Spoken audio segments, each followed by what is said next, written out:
Sur les 12 millions de Rwandais vivant sur la terre, plus de 8 millions sont consternés par ce qui se passe en RDC. Parmi ces Rwandais qui vivent dans la terreur, dont un grand nombre en exil et d'autres à Kigali, mais dans une prison à ciel ouvert, sous le silence hypocrite de la communauté internationale, figure le pasteur Shadrach Uwizeyimana. Dans sa cachette, il a pris le risque de s'adresser au président congolais et à son peuple. Shadrach Uwizeyimana pointe du doigt Paul Kagame comme responsable des massacres perpétrés en RDC, au Rwanda et au Burundi. Le même individu, Paul Kagame, est également responsable du massacre qui a eu lieu au Rwanda depuis 1990 à 1994. Aujourd'hui encore, cette année 2022, l'armée rwandaise, sous la couverture de M23, ose une fois de plus envahir la RDC. C'est déplorable, inimaginable, regrettable et insupportable. Il a tenu à marquer la différence qui existe entre le peuple rwandais et Paul Kagame, patron du M23. Ne confondez jamais le peuple rwandais et Paul Kagame. Ce sont deux personnes différentes, de caractères différents et d'éducation différente. Si vous acceptez de comprendre cette vérité, regardez le caractère et l'éducation du peuple rwandais, non pas dans le miroir de ce régime sanguinaire, tyrannique, totalitaire, despotique et génocidaire de Paul Kagame, mais dans le miroir du régime sociable et paisible de Habyarimana Juvenal. Selon ce pasteur, ils sont nombreux au Rwanda, terrorisés par le régime génocidaire, malheureux, malgré le semblant de développement dont le montage est fait par le tyran en chef lui-même.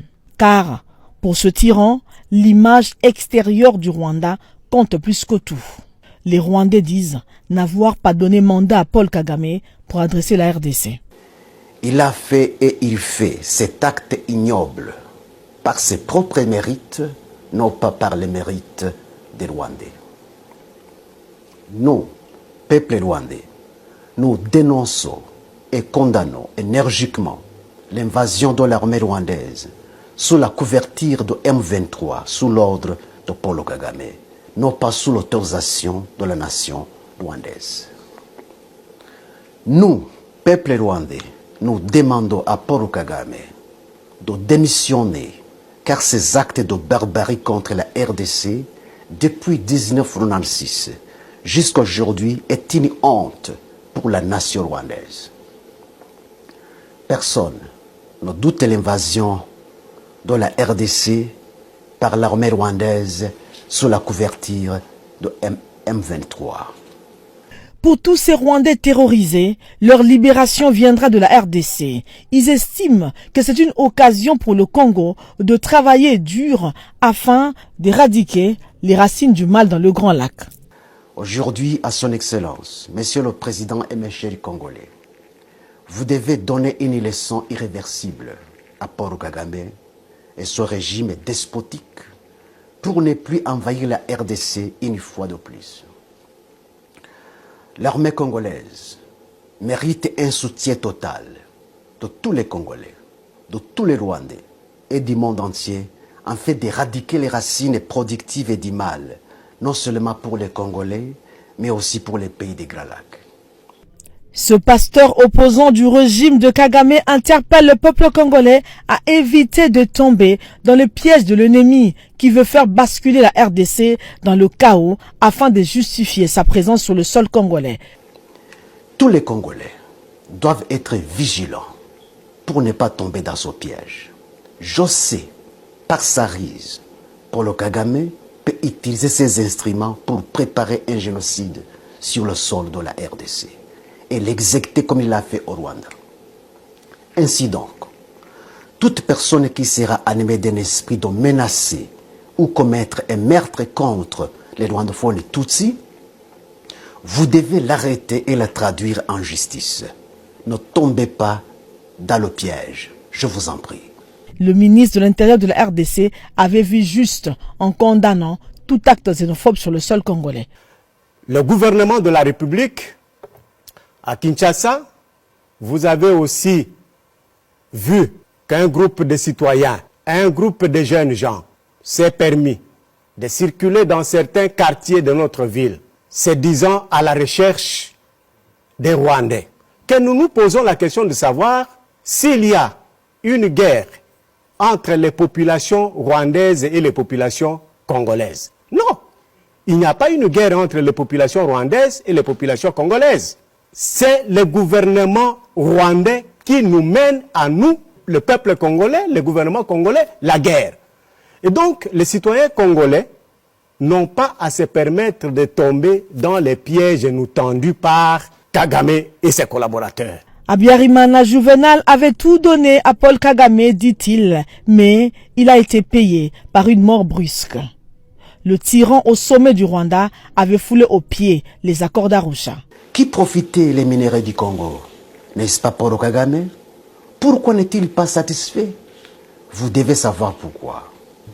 En anéantissant les accords d'Arusha déjà terminés et conditionnalisés, Paul Kagame et son équipe voulaient que le pouvoir de Kigali soit seulement et uniquement entre les mains des Tutsis. Cette vérité est justifiée par les faits. Les accords d'Arusha étaient le partage du pouvoir entre les Tutsis et les Hutus. Paul Kagame et son équipe ne voulaient pas le partage, mais la prise totale du pouvoir entre les mains des Tutsis. C'est pourquoi l'avion de Habyarimana Juvenal a été abattu sur l'ordre de Paul Kagame. Pourquoi Paul Kagame tient à déstabiliser la République démocratique du Congo? Selon cet opposant, c'est pour y installer l'empire Tutsi. Il s'est posé alors plusieurs questions à ce sujet. L'agenda de Paul Kagame et son équipe est fondé sur le racisme. Dans la déstabilisation du Burundi, lors de Pierre Nkurunziza, Paul Kagame voulait réinstaurer une fois de plus le régime homogène des Tutsis au Burundi, comme il l'a fait au Rwanda. Dans la déstabilisation de la RDC par les milices Tutsis de M23 soutenues par Paul Kagame, sous prétexte de la marginalisation des rwandophones congolais, alors que les rwandophones hutus congolais, plus nombreux même que les rwandophones Tutsis congolais, condamnent M23 comme tous les autres Congolais, Paul Kagame, son projet est d'établir sur la RDC un régime absolu des Tutsis, comme il l'a fait au Rwanda. Que ce soit la balkanisation de la RDC, que ce soit la prise totale de la RDC, le projet de Paul Kagame est le même. Son projet de balkanisation pour la RDC ne marchera pas. Les Tutsis congolais vivent en paix sur leur territoire.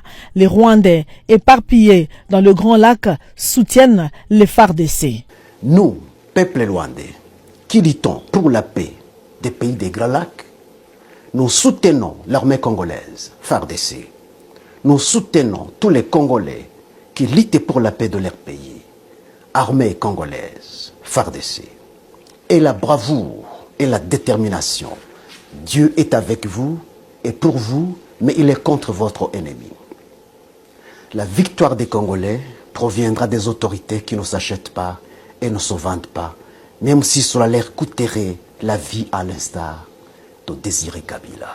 C'est par cette chanson de Kizito Mihigo, assassiné après avoir lancé son appel à l'unité entre les deux peuples, que le pasteur opposant a clôturé son discours. La RDC vaincra, car sa cause est juste.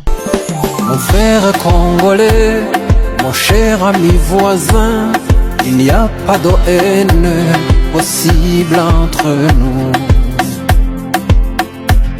Pensons profondément à ce qui nous unit, avant d'être emportés par ce qui nous divise. Au-delà de nos différences, nous sommes des frères de sang.